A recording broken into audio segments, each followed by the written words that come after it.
Je suis Johan de Marketing 301, le podcast qui aborde des sujets marketing souvent jugés complexes alors qu'en réalité, il suffit de comprendre certains mécanismes pour décupler les ventes de votre business en ligne.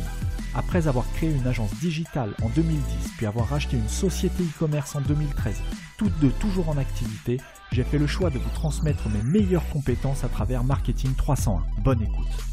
Bonjour, aujourd'hui j'accueille Amine Lamoubariki, networker, digital nomade, entrepreneur et fondateur du site lasaldesmaîtres.com. Amine est une personne pleine de ressources qui ne cesse d'entreprendre et qui pourtant garde à cœur de ne pas sacrifier sa vie personnelle au profit de sa vie entrepreneuriale. Dans cet épisode, Amine nous partage son expérience aux multiples facettes, notamment avec le lancement il y a quelques mois de sa place de marché destinée aux enseignants. Il nous explique comment cette marketplace, fondée sur la base d'un modèle similaire ayant connu un énorme succès outre-Atlantique, pourrait selon lui permettre de changer les mentalités d'une institution bien ancrée en France et portée par une grande partie du corps enseignant. Bonjour Amine, merci d'avoir accepté l'invitation pour échanger un petit peu sur ton activité du web. Est-ce que tu peux te présenter en quelques mots et présenter la relation que tu entretiens avec le web depuis plusieurs années maintenant? Oui, alors je vais me présenter rapidement. Donc, je m'appelle Amine, comme tu l'as dit. Depuis 2011, je travaille sur Internet. En fait, je suis à temps plein depuis 2012 parce que j'ai commencé à l'époque où j'étais encore étudiant en école d'ingénieur. Et quand j'ai eu mon diplôme en 2012, je me suis lancé à temps plein sur le web. J'ai fait pas mal de choses au début, de l'affiliation Amazon, de l'affiliation avec des devis, travaux. J'ai fait du AdSense.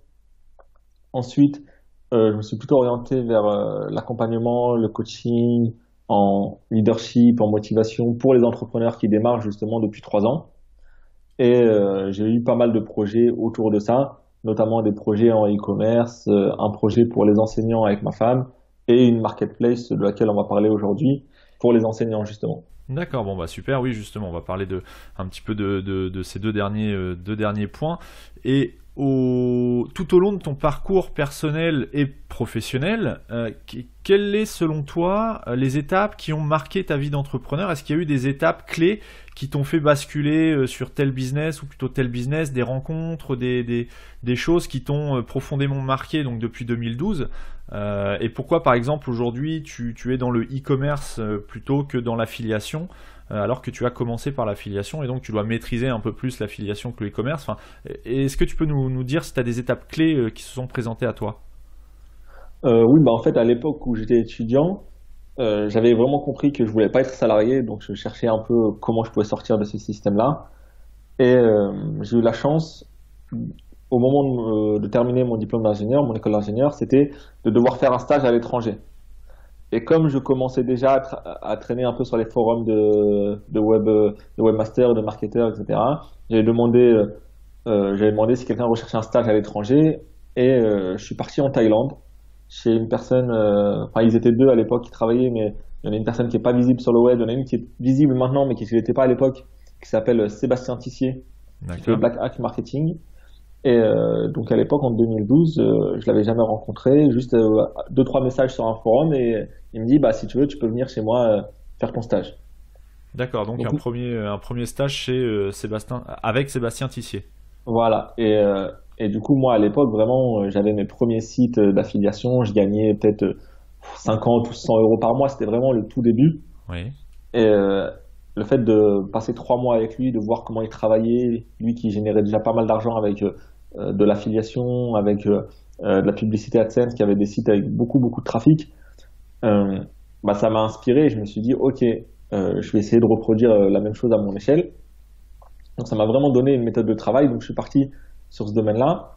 Puis finalement, au début, j'étais dans l'optique de diversifier et de faire plein de petits sites qui rapportent 100-200 euros par mois pour me construire un réseau de sites de niche.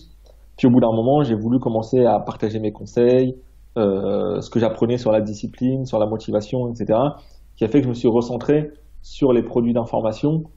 Et puis j'ai compris qu'on gagnait plus d'argent en vendant ses propres produits qu'en vendant les produits des autres. Oui, tout à fait. Et du coup, maintenant je favorise de vendre mes propres produits. D'accord, oui, via notamment la salle des maîtres dont on va parler juste après. Euh, et est-ce qu'il y a, selon toi, une journée type que tu pourrais nous décrire, parce que tu nous as parlé de méthode de travail suite à ton stage. Est-ce qu'aujourd'hui tu t'efforces de suivre certaines méthodes plutôt que d'autres? Est-ce que tu as une hygiène de vie, que ce soit aussi bien personnelle que professionnelle? Est-ce que tu as une journée type que tu pourrais nous décrire? Les journées type, en fait, ça va varier, on va dire, d'un trimestre à l'autre ou d'une période à l'autre dans ma vie. Il y a un truc qui est assez régulier, assez récurrent, c'est que ma femme, elle est institutrice, on va en parler sûrement pendant le podcast, Bien sûr. et j'essaye de ne pas trop travailler les moments où elle ne travaille pas. Donc, ça veut dire qu'à D'accord. chaque fois, je m'organise pour réduire mes semaines de travail au maximum, on va dire lundi, mardi, jeudi, vendredi, de 9h à 16h, enfin de 8h à 16h, 8h, 17h. Alors bien sûr, parfois je travaille le mercredi, parfois je travaille le samedi, dimanche pour vérifier des petites choses, etc. Mais je prends pas de rendez-vous et je fais pas de choses obligatoires à ce moment-là. Je fais juste voilà, des petits trucs de maintenance de temps en temps. Donc sinon, ma journée type, actuellement, qu'est-ce que c'est? Je me lève vers 8h, je prends mon petit déjeuner, je finalise le mail parce qu'en ce moment j'envoie un email par jour. C'est mon D'accord. activité au taquet d'accompagnement, donc j'envoie un email par jour. Donc je finalise l'email, je vois qu'il est bien parti à 9h. Ensuite, j'ai quelques appels avec des clients. Souvent, c'est la matinée. J'ai des appels. Oui. Et après, l'après-midi, en ce moment, je travaille justement sur le développement, le marketing, le référencement de mes trois projets qui sont otaquet.com, la salle des maîtres et le site de ma femme, son blog personnel. D'accord, bon, c'est super intéressant là ce que tu me dis, parce que justement on va développer un petit peu tout ça par la suite. Et donc dans ce que tu nous décris, en fait toi tu sembles, et c'est super intéressant, tu sembles privilégier, tu me dis si je me trompe, mais le fait de passer du temps avec ta femme plutôt que de passer du temps avec ton business, ou en tout cas tu organises ton business pour prioriser le temps que tu peux passer en famille ou le temps personnel que tu peux partager avec ta femme. C'est ce que tu essaies de nous décrire. Oui, voilà, c'est ça. Et ça n'a pas été toujours le cas. Tu sais, à l'époque, on s'est rencontrés justement il y a bientôt 10 ans. Ouais, Moi, j'étais à fond dans le business. Et parfois, comment dire, je me disais autant sacrifier du temps pour pouvoir être libre et plus tard pouvoir profiter, etc. Et aujourd'hui, sans gagner des millions, aujourd'hui, j'ai un peu la vie que je voulais, quoi. C'est-à-dire que j'ai des revenus qui me permettent de vivre confortablement. Ça me permet de voyager. J'ai pas non plus l'impression de devoir travailler super dur pour y arriver. Et du coup, bien sûr, qu'en travaillant plus, je pourrais passer à 7 chiffres par an, je pourrais avoir de plus gros résultats. Mais au final, moi, je me dis, ça sert à quoi si ce n'est pas pour voir ta femme ou tes enfants, si tu en as, etc. Donc, moi, je favorise vraiment la qualité de vie par rapport aux revenus. Et donc, à partir du moment où j'ai réussi à franchir le cap de me dire, j'ai pas besoin d'être salarié et j'ai de l'argent pour payer mon loyer, partir en voyage, acheter une voiture, je me dis que ça vaut pas le coup de sacrifier le temps que tu vas passer avec tes proches ou avec ta femme pour gagner plus d'argent. ouais, c'est une excellente philosophie, parce que justement on va voir parmi tout l'échange, pendant tout l'échange, tout le temps de l'échange, que cette philosophie-là, c'est une philosophie qui n'empêche pas pour autant de réussir dans ses activités, que ce soit en e-commerce traditionnel ou autre. Tu peux très bien avoir du temps personnellement sans travailler, réussir pardon professionnellement sans travailler tous les jours, quoi, tous les jours, et de 8h du matin à 1h du matin, quoi. Donc c'est plutôt intéressant. Et justement, venons-en au sujet de l'épisode. Est-ce que tu peux nous présenter et nous expliquer comment t'es venue l'idée du site lasaldesmaîtres.com? Ok. Alors l'idée, elle est venue. En fait, c'est une idée que j'ai depuis un moment, depuis plusieurs années. En fait, la base, on s'est marié en 2015 avec ma femme et on avait prévu de faire un tour du monde fin 2016, début 2017. Et un peu avant de partir, mi-2016, je lui explique. Je voyais qu'elle créait beaucoup de trucs pour sa classe, beaucoup de ressources, des jeux, du matériel, des affiches, des trucs super inspirants. Et je lui ai dit, mais pourquoi tu les partages pas sur Internet et que tu commences à les vendre? Elle m'a dit, pourquoi pas et tout, on va essayer. Si ça permet de mettre un peu d'argent de côté quand on va faire notre tour du monde, pourquoi pas? Mhm. Finalement, ça a super bien marché. Ce qui est arrivé, que ça a dépassé son salaire, etc. Et ma femme faisait l'argent en créant des ressources et en vendant des ressources pour les profs. Et finalement, le souci, on arrivait dans un goulot d'étranglement parce que ça lui prenait énormément de temps pour créer des ressources. Finalement, on faisait des pics de vente à chaque lancement de nouvelles ressources ou de nouveaux produits, mais il y avait beaucoup de temps entre la création de deux ressources.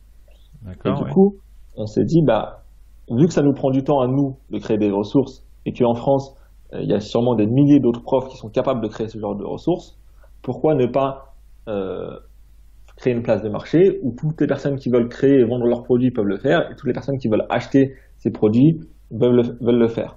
Et du coup, cette idée, je l'ai eue un peu avant de partir justement en tour du monde. Donc c'était début 2017. J'ai vu qu'aux États-Unis, il y avait un site qui marchait super super bien avec plusieurs profs qui ont fait fortune, vraiment plusieurs millions en vendant leurs ressources. Et depuis ce jour-là, j'attendais qu'une chose, c'est de rentrer de mon voyage, parce que lancer un business comme ça quand tu es en tour du monde, c'est assez compliqué. Donc Oui. ça m'a mis un an où pendant le voyage, je montais, je faisais de la stratégie, je réfléchissais comment j'allais faire techniquement, je réfléchissais à comment j'allais pouvoir faire décoller le site, etc. Et quand je suis rentré, je m'y suis mis, on va dire un mois après, une fois que j'ai retrouvé une maison où habiter, après je m'y suis mis directement, quoi. Dès que tu as eu la stabilité en fait matérielle, tu as lancé le projet que tu avais pris le temps de réfléchir pendant tout ton tour du monde en fait avec ta femme. Voilà, exactement. Ouais, donc c'est comme quoi un tour du monde permet aussi, malgré tout, tu peux travailler en tour du monde, puisque même si physiquement tu ne développes pas des choses concrètes, tu peux très bien l'élaborer psychologiquement et dresser un plan que tu pourras mettre en application dès ton retour, quoi. Et c'est exactement ce Mm. que tu as fait en tout cas avec la salle des maîtres. Après, pendant le tour du monde, moi j'avais continué à travailler sur mes projets à moi, ma femme continuait de travailler sur son site à elle, mais je voulais pas lancer un nouveau site, sachant que je me disais que j'allais pas trop être disponible pour faire du support s'il y en avait besoin, j'allais pas trop être disponible si on me sollicitait pour des partenariats, etc. Et je préférais continuer à travailler sur ce qui existait déjà, parce que pour revenir sur ce qu'on disait tout à l'heure, c'est vrai que tu peux réussir à avoir des résultats sans travailler 8 heures par jour, mais au début, quand tu lances un projet, il y a toujours un moment où tu dois travailler beaucoup. Et, euh, et donc, j'avais pas beaucoup de temps à mettre justement sur ce projet-là au début pendant mon voyage. Oui. Oui, oui, donc tu as vraiment pris le temps de le lancer correctement plutôt que de le lancer rapidement, mais sans pouvoir assurer derrière les éventuels besoins de support ou autres. Exactement. Et alors là, on va rentrer un petit peu dans la phase un petit peu plus technique du lancement du projet. Technique et donc concrète, hein, bien que la réflexion du projet c'est quelque chose de tout aussi concret. Comment est-ce que tu peux nous expliquer comment tu as réalisé le naming?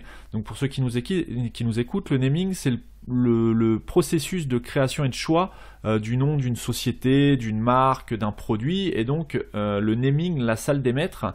Est-ce que c'est venu naturellement? Est-ce qu'il y a une anecdote? Comment tu as trouvé ce nom, la salle des maîtres, avec ta femme? Le nom, on a eu du mal à le trouver.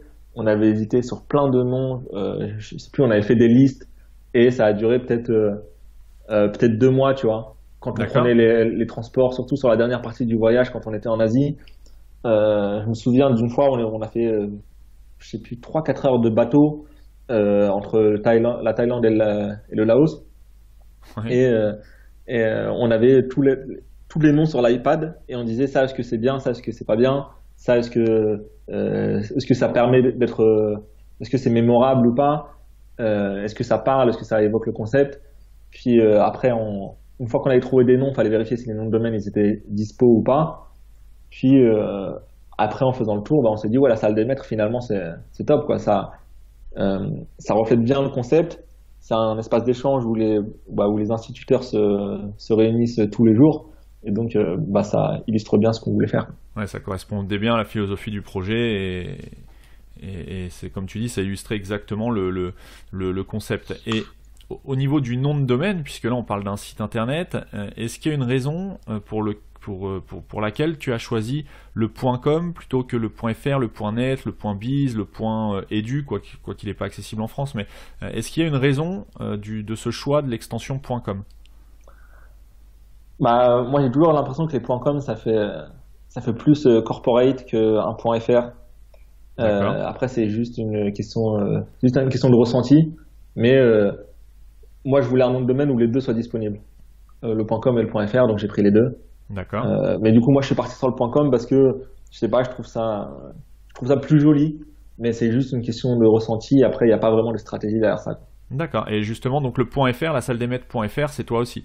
Oui, C'est le même projet parce que je suis allé jeter un œil forcément et j'ai vu qu'il y avait une landing une page, landing page. voilà, une page de capture. Est-ce qu'il y a une stratégie derrière tout ça ou pas spécialement? Bah, en fait, la landing page au début, je voulais la faire et faire tourner de la pub dessus pour pouvoir récupérer les gens avant le lancement du site. Puis finalement, je l'ai pas utilisé, donc il faudrait que je fasse une redirection et je l'ai pas faite. D'accord, bon bah c'était ma question suivante, tu viens d'y Ouais. répondre. Ok, donc bon bah donc très bien, donc toujours penser à prendre effectivement quand on est sur un nom qui est en plus assez parlant, la salle des maîtres. Enfin moi personnellement je trouve ça assez sympa comme nom, c'est facile à retenir, ça illustre bien ce que propose la plateforme. Donc le fait surtout ne pas se faire avoir à prendre une seule extension et laisser dans la nature le .fr et quelques autres extensions populaires pour éviter le typo squatting, c'est-à-dire cette méthode qui consiste à influencer l'utilisateur, à tromper l'utilisateur en faisant croire qu'il est sur le site officiel la salle des maîtres.com alors qu'en fait il pourrait être sur le site d'un concurrent qui serait arrivé après le site originel qui serait la salle des maîtres.fr. Bon, dans ton cas t'es pas du tout sujet à ça puisque tu as pris les deux noms de domaine, mais toujours penser à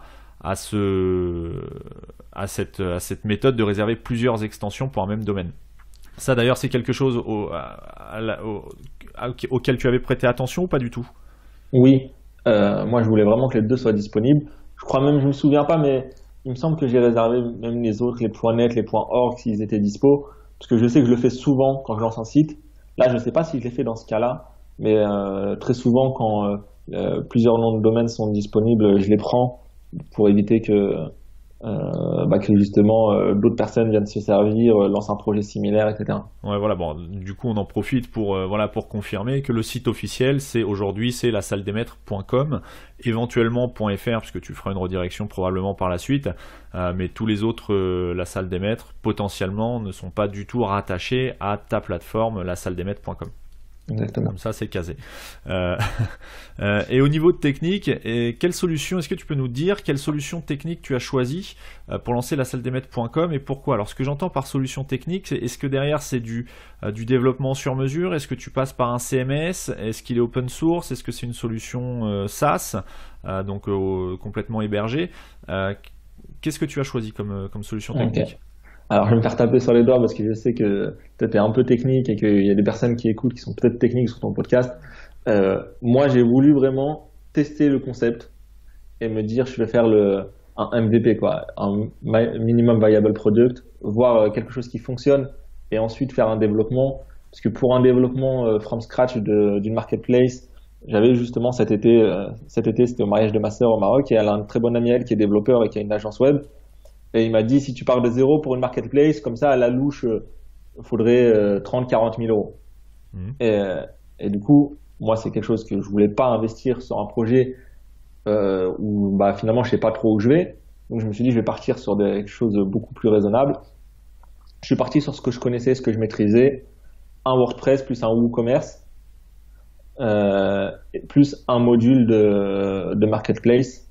J'ai hésité entre deux modules de marketplace. C'est Docan Multivendor et WC Vendor Pro. Ouais. Finalement, j'ai pris WC Vendor Pro pour une seule raison. C'est que j'ai testé les deux. Au final, j'avais acheté Docan au début. Finalement, je me suis rendu compte que ça ne faisait pas. Parce que en France, quand tu fais une marketplace, il y a comment dire, il y a une contrainte législative qui est assez compliquée. C'est que tu peux pas encaisser de l'argent pour ce qu'on appelle de l'encaissement pour compte de tiers. C'est-à-dire D'accord. que le fonctionnement logique quand il y a une marketplace, c'est de se dire, bah voilà, le client paye 10 euros, moi sur mon compte de la salle des maîtres, j'encaisse 10 euros, et à la fin du mois, j'envoie 5 euros sur le compte du vendeur. Et ça, c'est interdit. Il faut une licence bancaire, bref, c'est des dossiers qui coûtent, je crois, 1 million d'euros de frais. C'est quelque chose de vraiment énorme. Et du coup, pour éviter ça, il y a des solutions qui existent. La solution la plus connue en France, la plus utilisée, je crois, qui s'appelle c'est MangoPay. Oui. MangoPay, ça a été créé par la plateforme collaborative Litchi, justement, parce qu'ils ils font beaucoup d'encaissement pour compte de tiers. Et du coup, MangoPay n'était pas compatible avec Dockan, donc j'ai utilisé WC Vendor Pro. Donc pour résumer, c'est un blog WordPress avec une boutique WooCommerce avec WC Vendor Pro qui permet de faire une marketplace avec tout ce que ça comporte et MangoPay comme prestataire de paiement.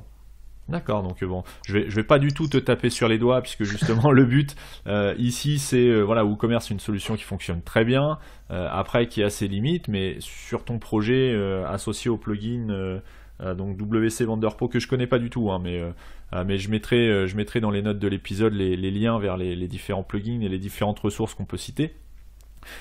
Et donc au contraire le but c'est effectivement comme tu le dis, c'est d'avoir un projet qui fonctionne avant même d'entamer éventuellement des dépenses qui sont quand même conséquentes, puisque là tu nous as parlé d'un développement de plateforme from scratch, donc totalement sur mesure, de plusieurs dizaines de milliers d'euros. Donc effectivement mettre sur la table plusieurs dizaines de milliers d'euros pour tester entre guillemets une idée, c'est un petit peu suicidaire. Donc ta méthode est tout à fait louable, et justement ça montre aussi qu'on peut lancer un projet qui peut devenir d'envergure sans dépenser des fortunes dans des coûts de développement, des coûts de déploiement et des licences bancaires et autres. Il y a des solutions aujourd'hui avec tout ce qu'il y a sur le marché, il y a plein de solutions qui permettent d'arriver relativement facilement aux résultats qu'on veut atteindre ou au type de produit qu'on veut lancer.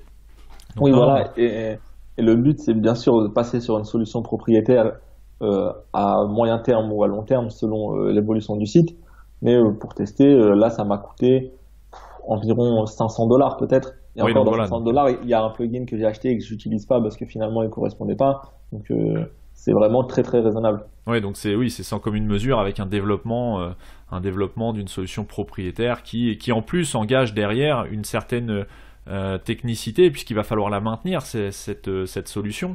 Tandis que quand on part sur un CMS open source comme WordPress ou autre, on a quand même les mises à jour qui nous sont proposées. Après on les fait ou on les fait pas, ça c'est un autre débat, mais voilà, il y a un soutien, on se décharge de toute la partie technique qui permet à la solution de fonctionner. Exactement. Et au niveau, donc on va rester un petit peu dans la technique. Donc aujourd'hui tu es sur du WordPress avec quelques plugins. Quelle solution tu as choisi pour héberger ton site? Est-ce que tu en es satisfait et pourquoi avoir fait ce choix? Alors, en plus j'ai entendu que tu en as parlé là sur ton dernier podcast. Sur l'hébergement. Oui, sur l'hébergement. Moi j'ai choisi O2Switch. D'accord, qui revient souvent en ce moment. Oui, j'ai choisi justement parce que ça revient souvent en ce moment. Ouais, comme quoi. Parce que, en fait, tous mes sites, depuis le début, c'est-à-dire ça fait 6-7 ans, depuis j'en ai lancé peut-être une centaine de sites où j'ai aidé à lancer environ une centaine de sites, et à chaque fois je les avais sur One and One. Et sur One and One, j'ai eu quelques sites qui faisaient beaucoup de visiteurs, j'ai également monté des e-commerce avec des amis qui faisaient quelques visiteurs, et parfois il y avait des lenteurs. Il suffit de tomber sur le mauvais mutualisé et puis parfois il y avait des lenteurs, etc. Et j'ai toujours entendu du bien de O2Switch et je me suis dit je vais tester, c'est le moment de tester, je lance un nouveau projet, j'ai envie qu'il soit sur un site à part, j'ai envie que tout soit séparé, etc. Et finalement, moi je suis très content de l'hébergeur. J'ai jamais eu de problème. Il me semble qu'au début j'avais quelques questions, et ils ont été très réactifs par email.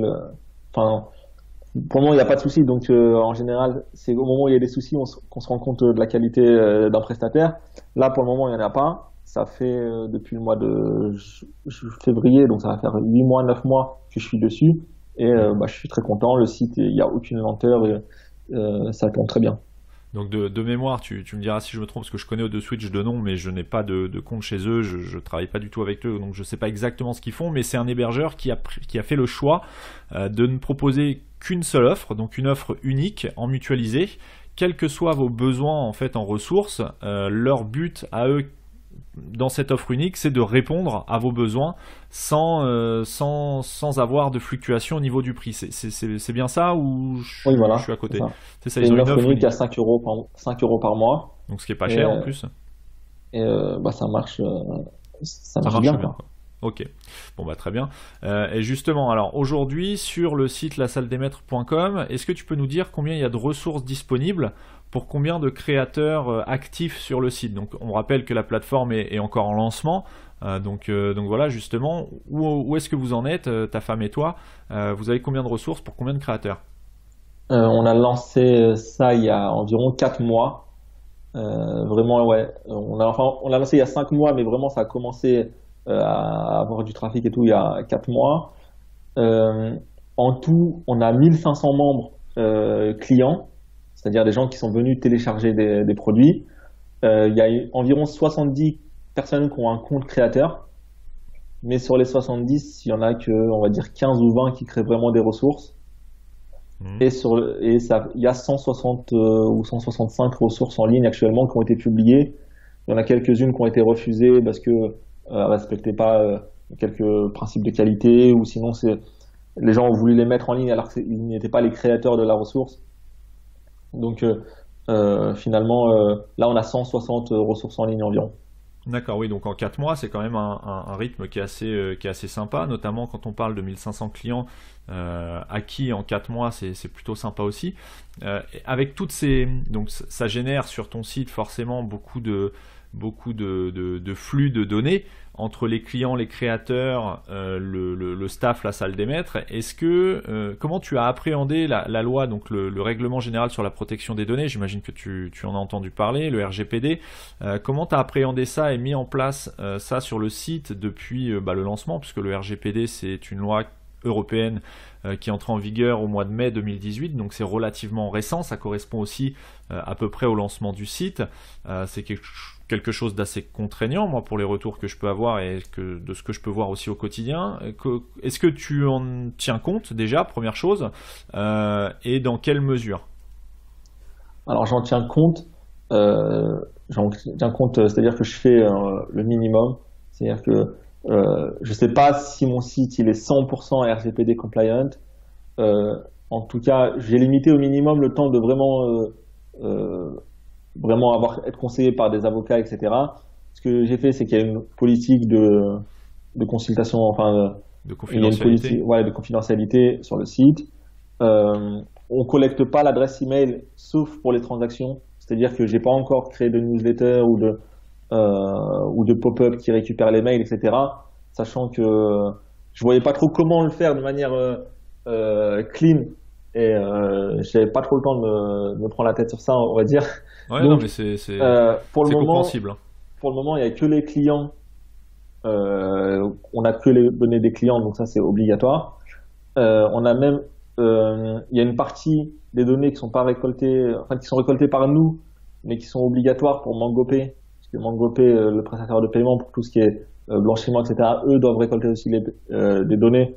Donc il y a une partie qui est récoltée, par exemple, nous typiquement le numéro de téléphone on n'en aurait pas besoin, ou la nationalité on n'en aurait pas besoin, mais eux en ont besoin, tiens. Oui, donc tu récupères, enfin, toi ou MangoPay récupérez que les éléments dont vous avez réellement besoin pour traiter la demande, quoi. Que ce soit au Voilà. niveau du paiement, la commande, la création du contenu ou autre. Et du coup, on a, voilà, il y a juste une case à cocher quand tu fais ta commande, tu acceptes les conditions, les politiques de confidentialité. Après, je te cache pas que j'ai pas creusé plus que ça, parce que pour moi, la RGPD, les grandes lignes, c'est juste euh, fais pas du spam, n'envoie pas des mails si les gens n'ont pas donné leur accord.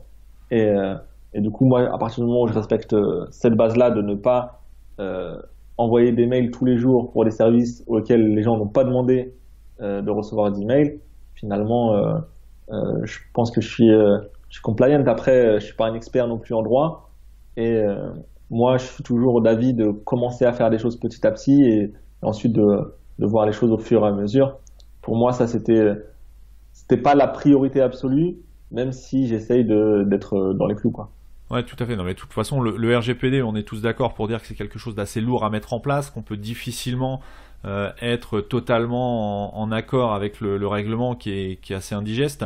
Après, si ça peut t'aider, les grandes lignes, donc effectivement, il y a tout le côté spam, etc., etc.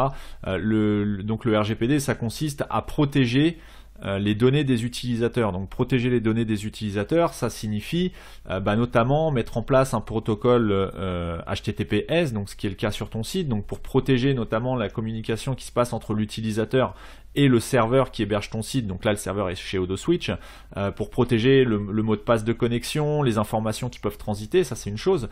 Deuxième chose, il y a la politique de confidentialité qui consiste à expliquer aux utilisateurs ce que tu vas récolter comme données et ce que tu vas en faire, et ce que tu ne vas pas en faire, c'est-à-dire que tu ne vas pas revendre, etc. etc.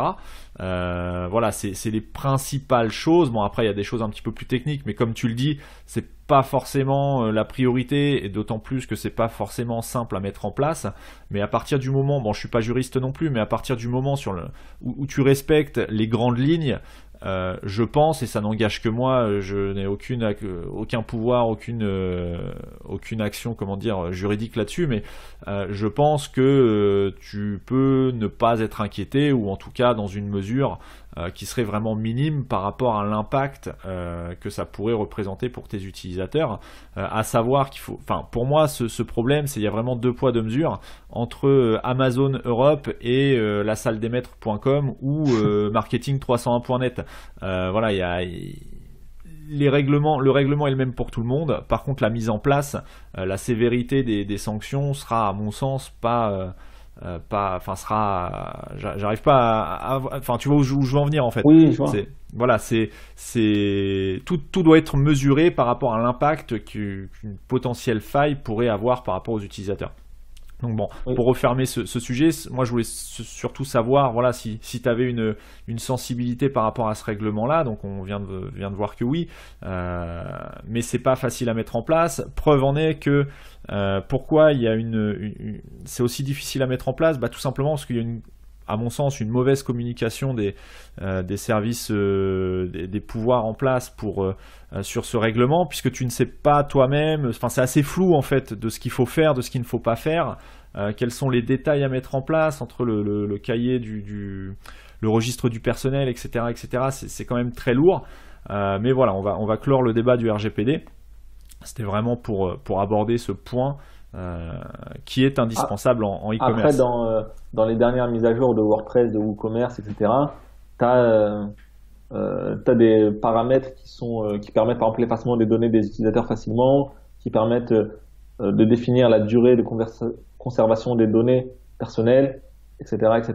Oui, donc voilà, il y a des réglages qui ont été mis en place suite à ça, justement. Tout à fait, et d'où l'intérêt aussi de partir, en tout cas quand on teste une idée, sur une solution open source comme WordPress, qui va intégrer des éléments de loi, tels que le RGPD, que tu n'aurais pas forcément pensé à faire développer sur une solution propriétaire, et qui t'aurait coûté, si tu avais dû refaire développer ce genre de fonctionnalité qui consiste à laisser la possibilité aux utilisateurs de supprimer leurs données s'ils le veulent, sans avoir à envoyer un mail ou quoi que ce soit. Ouais. Pour passer à un autre sujet un peu plus séduisant, est-ce que tu peux nous parler des actions marketing que tu mets en place dans le but de faire connaître la salle des maîtres? Comment tu trouves des auteurs, des clients? Quels sont tes moyens, tes leviers de popularisation, si on peut dire? Là, on a deux leviers principaux.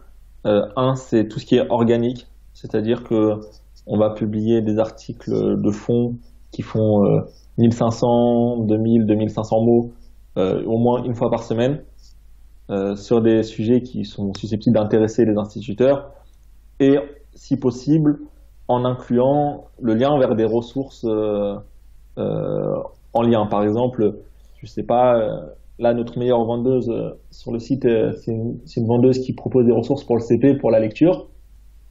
Et on peut faire un article super long de 2000 mots sur les différentes méthodes d'apprentissage de la lecture, puis envoyer des gens vers ces ressources-là. Et pour la rédaction, justement, tu le fais toi-même ou tu passes par des rédacteurs? Comment tu t'organises? Ça, c'est une problématique encore. On passe par une plateforme de rédaction, Textbroker. D'accord. On a voulu essayer de le faire par des instits, sauf que pour des raisons légales, c'est très compliqué, parce que les instituteurs ce sont des fonctionnaires, ils sont soumis à un statut qui, pour cumuler des activités, il faut demander une autorisation, etc. Et du coup, je peux pas employer des gens en auto-entrepreneur. Par exemple, je pourrais pas prendre des freelances en auto-entrepreneur parce qu'il faudrait qu'ils aient une autorisation qui serait valable l'année d'après. Bref, c'est assez compliqué. C'est assez lourd, Du oui. coup, du coup, pour le moment, je passe par Text Broker. Je fais relire, valider par ma femme qui est instructrice pour voir s'il n'y a pas d'incohérence ou des choses comme ça. Pour le moment, on fait comme ça. Des fois, il y a des articles qu'on peut écrire nous-mêmes quand c'est des sujets. Enfin, ça dépend vraiment des sujets, tu vois. Par Oui, si exemple, c'est quelque chose qui vous parle, vous allez avoir une facilité d'écriture. Enfin, j'imagine. Et si voilà. c'est un peu moins sympa ou un peu plus redondant ou pénible à écrire, vous allez passer par un rédacteur dont c'est le métier, quoi. Ouais, ouais. Et sur les articles, on a vraiment deux axes. On a un axe pour recruter, entre guillemets, des clients. Donc, c'est tout ce qui va aider les instituteurs au quotidien. Et on a aussi des articles qui vont se positionner sur, par exemple, des requêtes comme comment gagner plus d'argent quand on est prof, euh, justement toutes les règles entre les autorisations de cumul d'activité quand on est enseignant, comment gagner de l'argent quand on a un blog de prof ou des choses comme ça, qui permettent de trouver, nous, des contributeurs. Oui, sachant que potentiellement, un contributeur peut aussi devenir client et inversement. Exactement. Puisque la cible principale, ce sont les profs, quoi. Exactement. Et il y aura que des profs, il y aura peut-être des parents qui font l'école à la maison qui vont acheter des ressources pour leurs élèves, pour leurs enfants, Leurs enfants, mais ouais. 99% ce sera sûrement des enseignants de primaire et de maternelle. Donc ça c'est le premier levier, c'est tout ce qui est organique, avec bien sûr derrière du référencement, du netlinking, et de l'autre côté on a de la publicité Facebook qu'on n'a pas encore vraiment optimisé, qu'on n'a pas vraiment encore utilisé à grande échelle, mais qu'on utilise parfois quand on veut faire populariser une ressource ou un article en particulier. Là, pour le moment, on attend vraiment de collecter des données, du trafic pour que le pixel Facebook soit vraiment précis pour pouvoir cibler les audiences similaires, par exemple. Mm. Bah justement, ma question suivante, c'était ton avis sur les stratégies marketing liées aux réseaux sociaux, donc notamment Facebook. Donc là, tu viens de nous dire que tu avais mis un petit peu un orteil dedans, mais tu n'avais pas encore utilisé toute la puissance de Facebook Ads, donc qui consiste à mettre en avant des publications sur le réseau Facebook. Est-ce que tu as d'autres plateformes de réseaux sociaux? Est-ce que tu as un autre réseau social de prédilection sur lequel tu prévois éventuellement de déployer ta stratégie marketing, ou uniquement Facebook, et pourquoi Facebook? Bah justement, Facebook, en fait, on parlait de RGPD tout à l'heure, et la RGPD a mis un frein justement à cette activité parce que avant le mois d'avril, dans la publicité Facebook, on pouvait cibler les employeurs. Et il y avait une audience assez importante de gens dont l'employeur était Éducation nationale. D'accord, oui, donc ce qui était très intéressant pour ton ciblage. Voilà. Et depuis mois de mai, on peut plus cibler par employeur. Du coup, je ne retrouve plus, enfin, j'arrive plus à accéder à, même les audiences que j'avais enregistrées préalablement ne fonctionnent plus. Du coup, on peut plus cibler les gens qui sont en éducation nationale. Donc, je peux uniquement cibler des audiences similaires sur les listes existantes, etc. Donc, c'est pas trop contraignant, mais ça empêche quand même une précision de ciblage qu'on avait avant. Oui, voilà, Et, vas-y, excuse-moi. ouais. Et sinon, sur les autres réseaux, là, on essaye de faire du Instagram, mais on le fait vraiment de manière automatisée parce que autant ma femme que moi, c'est un réseau qu'on n'utilise pas personnellement, donc on a du mal à s'y mettre dessus. Mhm. Là, on l'a automatisé avec des bots, avec des citations qu'on a fait créer. On a créé une centaine de citations qu'on publie. Parfois, on republie des posts d'autres enseignants, etc. sur Instagram. Donc là, on arrive à faire monter un peu le site avec un système de messages automatiques qui arrive, qui rentre pour tous les nouveaux followers. Ils reçoivent un message automatique leur présentant le concept du site. D'accord. Donc ça nous apporte un peu de trafic, mais pour le moment, ça reste assez anecdotique. Oui, c'est histoire d'être visible, mais voilà, et tant que ça te coûte quelque chose, cette publicité sur Insta ou sur C'est pas, Instagram? c'est pas de la publicité, c'est un logiciel D'accord, qui coûte 19 € par mois. Mais d'accord. je l'utilise sur plusieurs comptes, donc c'est largement amorti. Et tu peux nous partager le nom du logiciel? Il s'appelle Jarvi. jarvee.com. D'accord. Il permet de faire beaucoup de choses sur Instagram. Il permet de suivre des comptes en fonction. Par exemple, tu peux lui donner une liste de comptes et que lui va suivre tous les followers de ce compte-là. Ça permet de suivre en fonction des intérêts, des hashtags. Ça permet de publier des posts, de supprimer des posts, D'accord. enfin, de ne plus suivre des personnes. C'est vraiment un truc très complet qui permet aussi de mettre beaucoup d'aléatoires dans les actions pour éviter de se faire griller par Instagram. Oui. Donc, par exemple, tu mets des plages horaires, mais plus ou moins 1 heure. Tu mets un nombre d'actions par jour, plus ou moins 50%. Il y a des jours off dans la semaine où il va pas poster, mais de manière aléatoire. Et Ouais, du coup, tout tu ça, peux paramétrer, mettre en place une configuration qui simule une activité naturelle, quoi. voilà. Et, Ok. et du coup, moi, j'ai des résultats, on va dire, qui sont pas extraordinaires. Il y en a qui arrivent à avoir des comptes beaucoup plus gros sur les groupes Facebook. Je vois qu'il y en a qui arrivent à monter des comptes à 10 000 abonnés en 2 mois. Moi, c'est pas ce que j'ai fait. Mais après, je sais pas si eux, c'est viable dans la durée ou s'ils vont se faire bannir ou pas. Là, sur le compte La Salle des Maîtres, en 3 mois, ouais, on a 2300 abonnés.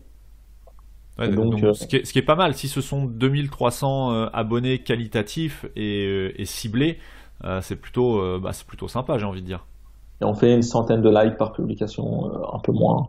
Donc il y a une Donc, interaction, il y a une vraie interaction qui se passe, qui se crée, quoi.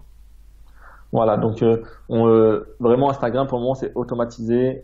Pinterest pareil c'est automatisé à 100%, c'est que ça reprend le flux RSS, etc. Parce D'accord. que j'ai pas trop le temps, mais sur Facebook on essaye de faire des posts manuels, on essaye d'interagir. J'ai également créé un persona sur Facebook, c'est-à-dire que j'ai un compte Facebook euh, créé à l'image d'une instit Oui. avec lequel bah, j'ajoute des personnes, je participe dans les groupes, ou des fois c'est ma femme qui participe. On démarche un peu les gens pour trouver des créateurs, parce qu'au début, les premiers créateurs, forcément, faut les trouver à la main. Tout à Donc, fait. on participe dans les gens, on a un compte qui représente une instit un peu fictive. Et que vous faites évoluer au fil des groupes sur lesquels vous naviguez.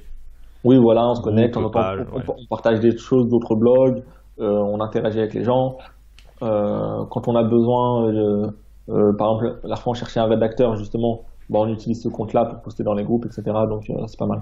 Et pourquoi avoir créé un persona, sachant que ta femme est institutrice, donc elle est tout à fait légitime à, comment dire, à propager le message de la salle des maîtres, etc., puisqu'elle est elle-même concernée par ce qu'elle propose avec toi. En fait, ma femme, elle a un dilemme, c'est qu'elle a elle-même son blog de prof et elle veut pas qu'il y ait un conflit d'intérêts entre les deux. D'accord. Et elle veut pas que les gens fassent les liens entre les deux. Donc je lui dis, il n'y a aucun mal à ça. Mais elle ne conçoit pas comme ça. Donc moi, je lui force pas la main. Elle préfère que ça reste distinct et elle veut pas être associée. Ouais, comme ça En c'est fait, neutre, elle voilà, est pas mêlée directement, en tout cas, son image et son statut n'est pas mêlé directement à la salle des maîtres. exactement. Et il y a un peu ce souci, entre guillemets, psychologique, ce blocage auprès des fonctionnaires qui fait que elle a un peu du mal à assumer le fait de gagner de l'argent avec ses ressources et de monter un business autour de ça. Même si, en fait, elle l'assume pleinement, mais c'est un peu la peur du regard des autres. Et nous, on a eu plusieurs fois la remarque au début de se dire, ouais, mais pourquoi vous faites un commerce de trucs qui devraient être gratuits? Donc, on a tout un tas de réponses pour ça. D'ailleurs, il y a un article qui va sortir cette semaine sur pourquoi on préfère les ressources payantes que les ressources gratuites. Mhm. Mais c'est un peu un débat idéologique parfois. Donc, c'est pour ça qu'elle préfère rester à l'écart de ça. Ouais, elle évite le conflit et c'est pas plus mal. Surtout Voilà. si ça peut impacter son métier. Donc ta femme est toujours enseignante, hein, elle exerce toujours. Oui. Elle est enseignante. Là, cette année, elle est à temps partiel justement parce qu'elle peut pas être à temps plein si elle est auto-entrepreneur. Donc là, cette année, elle est à D'accord. 70%. Ok. Très bien. Est-ce qu'il y a une grande difficulté ou plusieurs difficultés que tu rencontres au quotidien dans la gestion et le développement de la salle des maîtres? Quels sont les points bloquants, les choses qui te freinent ou qui freinent le développement du site, que ce soit technique, administratif, le fait d'être parce que ta société est immatriculée en France, tu aurais pu d'ailleurs en tant que voyageur du monde entre guillemets faire le choix comme beaucoup de marketeurs immatriculer une structure à l'étranger. Alors, il y a des avantages et des inconvénients. Est-ce qu'il y a des grandes difficultés que tu rencontres au quotidien? Là, il y a, excuse-moi, je te coupe, et qui sont ouais. récurrentes, hein, des choses qui te freinent vraiment quotidiennement dans le développement de ton activité. Il n'y a pas une difficulté majeure. C'est vraiment, enfin, la plus grande difficulté, c'est vraiment une difficulté, on va dire, d'état d'esprit et de culture française. Et parce que quand on voit le site américain, que ce soit en termes de création de ressources, que ce soit même en termes d'état d'esprit entrepreneurial, où les instituts n'ont pas honte de faire des interviews en disant, bah oui, moi, ça fait 4 ans que je suis inscrite sur le site et j'ai fait 1 million de dollars de vente. Euh, Là, en France, il y a un peu ce conflit idéologique. Et en fait, les professeurs blogueurs en France, ils sont organisés. Il y a une espèce de collectif, c'est une association qui s'appelle la Communauté des profs blogueurs, qui regroupe beaucoup de monde. Et en fait, c'est un peu un badge que tu mets sur ton site et que tu es content de mettre quand tu commences. Du coup, ça regroupe tous les gros et beaucoup de petits.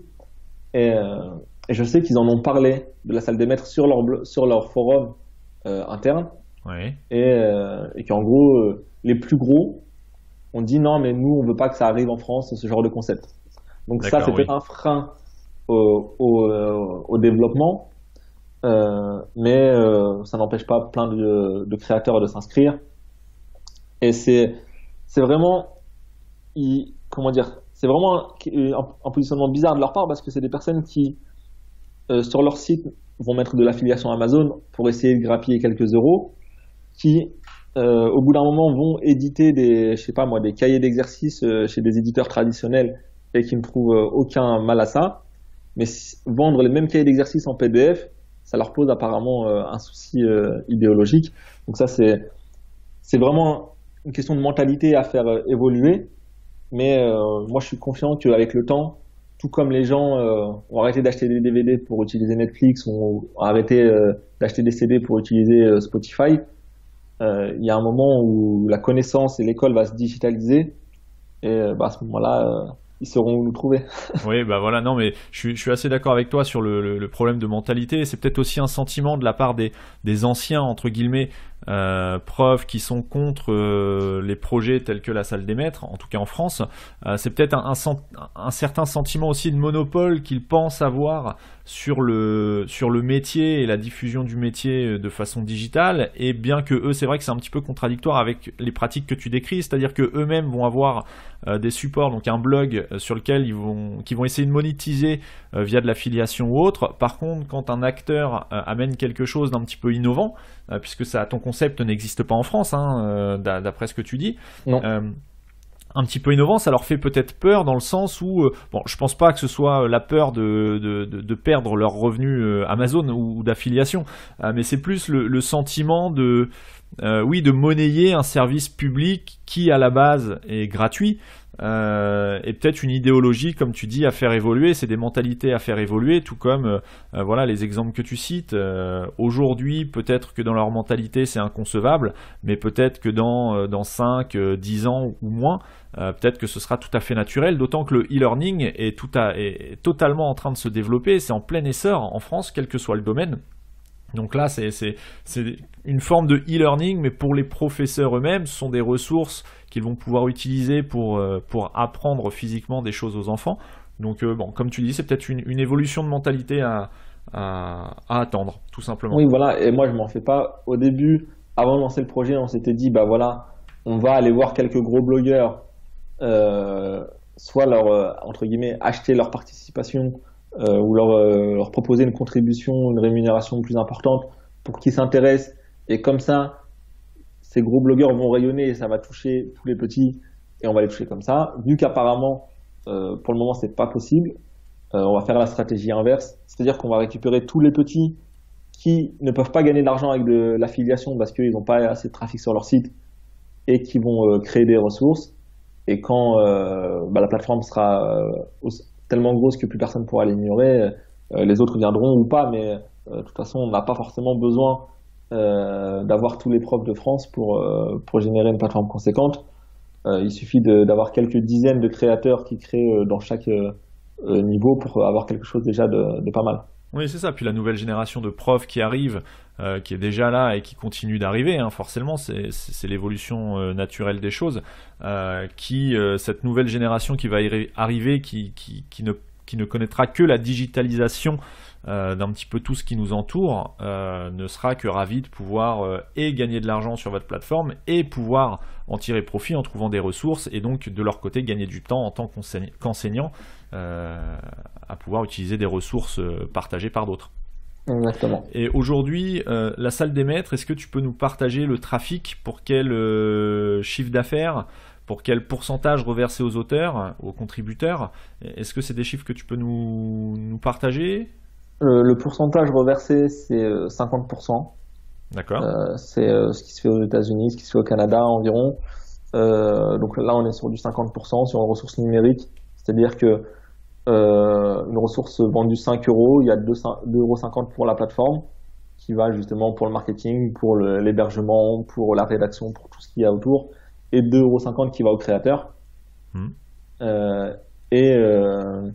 Donc par exemple sur ça, on a une créatrice qui vendait un livre sur Amazon, une dizaine d'euros je crois, Ouais. qui a été édité, etc.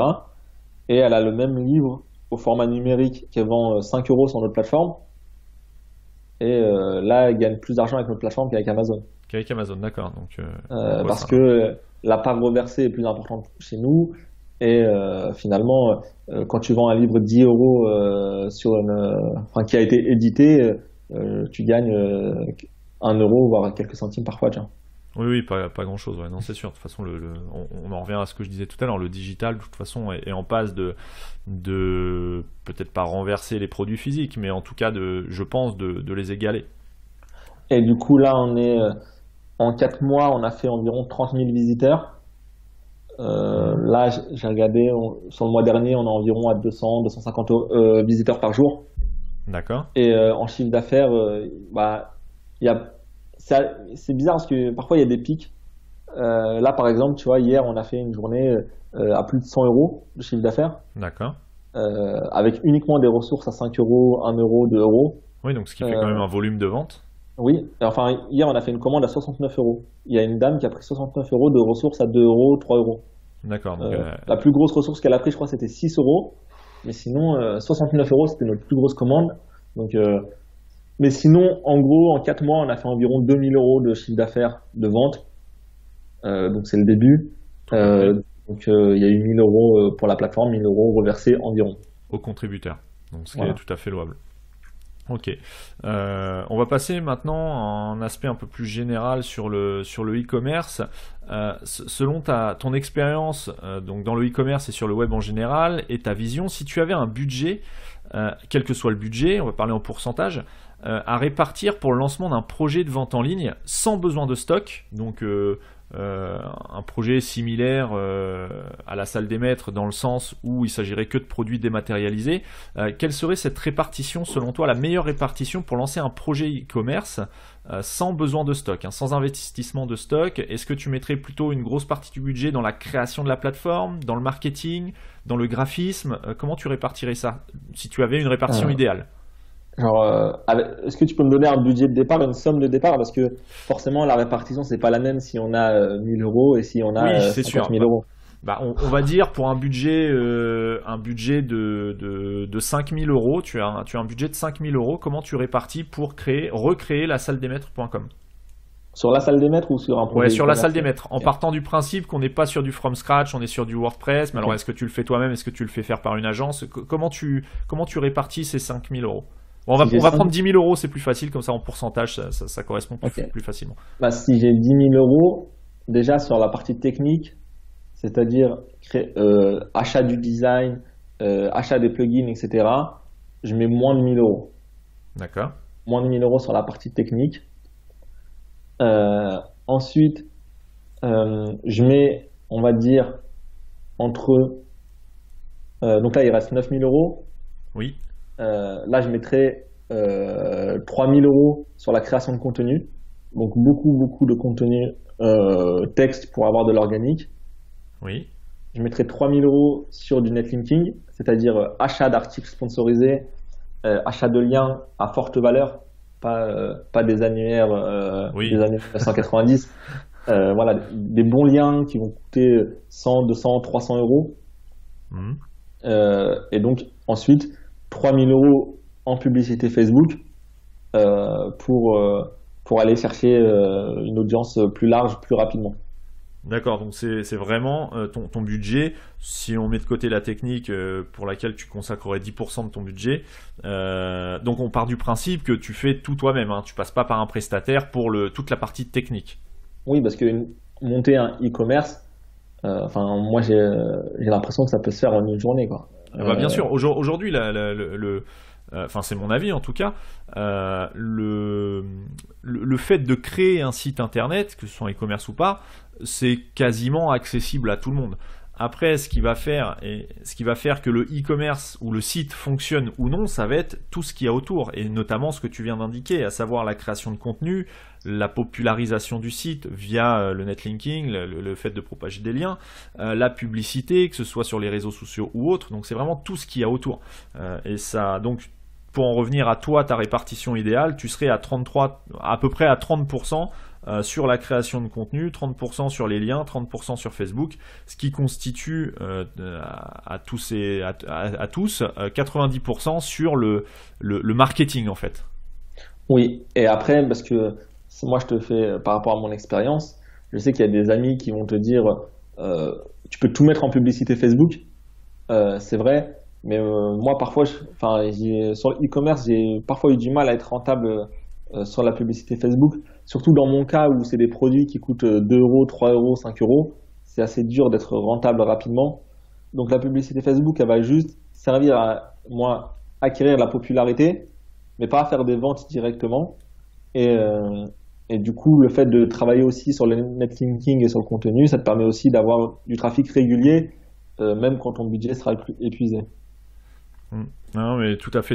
Plus ton produit, le prix de vente de ton produit est faible, plus ça va être compliqué d'obtenir un ROI, un retour sur investissement, en faisant de la publicité Facebook ou sur n'importe quelle plateforme, puisque tu n'auras que peu de marge de manœuvre pour acquérir un nouveau client de façon à ce que ce soit rentable, forcément.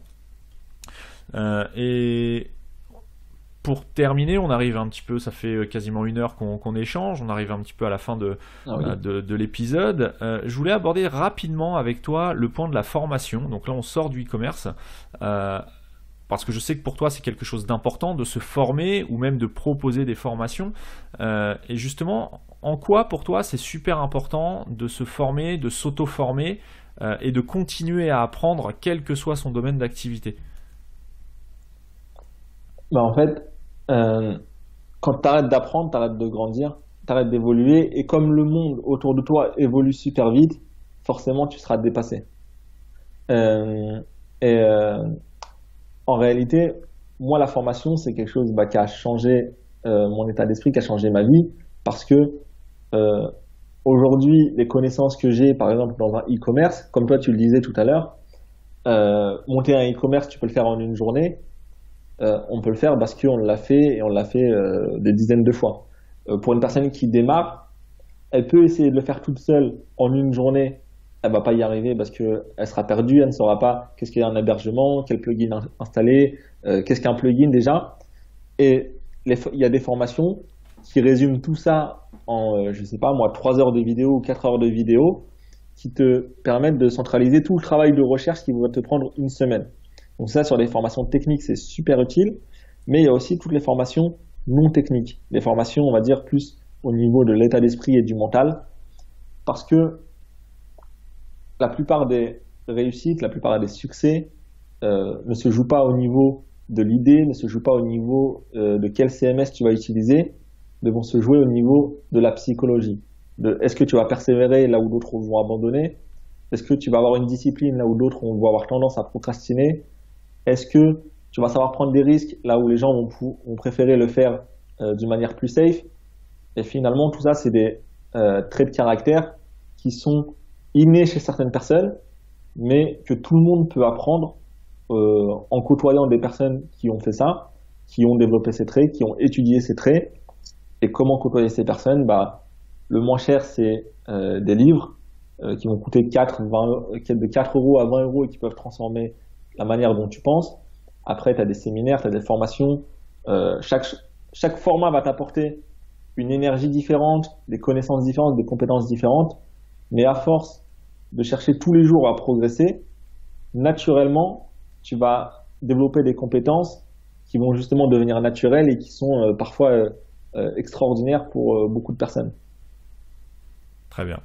Très bien, très bien. Bah écoute, c'est super intéressant de partager avec toi cette vision des choses que je partage quasiment en totalité.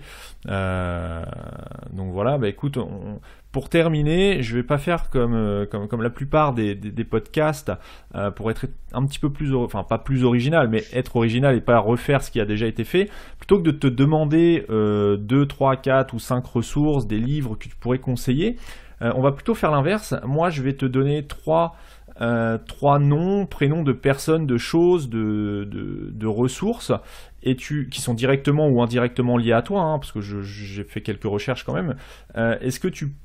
Tu vas pouvoir développer, un petit peu ces trois